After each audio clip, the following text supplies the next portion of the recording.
Hey everyone, welcome to Logan's Mosh Pit. Glad to have you here. Do me a favor and please subscribe if you haven't already. Also consider joining my Patreon page for some cool perks. I'll leave a link in the description. Today we're going to do another episode of Behind the Name. During each episode of Behind the Name, I will tell you how a certain band came up with their own unique name. This time I chose 3 Days Grace. Don't worry, you'll only need to wait 3 minutes instead of 3 days to hear the answer. First, I'll delve into the history of 3 Days Grace. Then, I'll direct my energy toward deciphering their name. Let's begin. Canadian-bred band 3 Days Grace was revealed in 1992, yet they were actually referred to as Groundswell for a few years before they morphed into 3 Days Grace.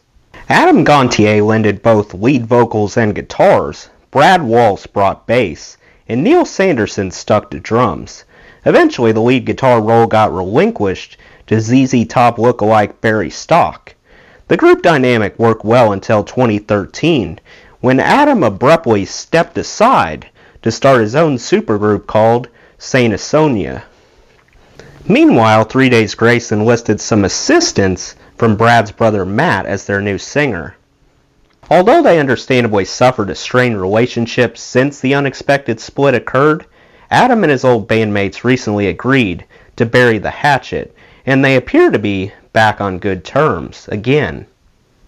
As for the discography, 3 Days Grace presented their self-titled debut album in 2003 and pumped out 1X, Life Starts Now, and Transit of Venus.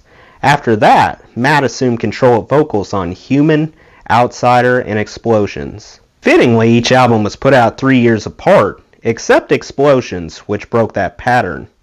Some songs that have become intrinsically associated with 3 Days Grace are I Hate Everything About You, Animal I Have Become, Never Too Late, I Am Machine, and The Mountain.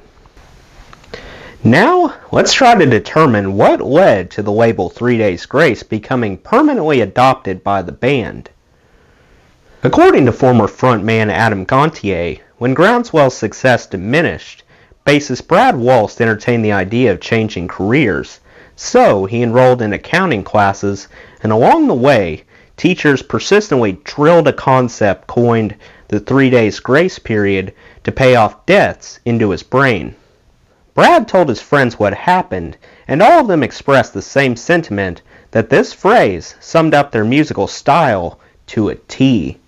As a result, Groundswell gave way to 3 Days Grace, carrying a completely new meaning, which challenged fans to turn their lives around in just 3 days.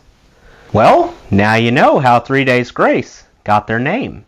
What other band names besides 3 Days Grace would you like to learn more about? Let me know in the comments. That does it for today's video, guys. I hope you enjoyed. Make sure to like, comment, and subscribe if you haven't already.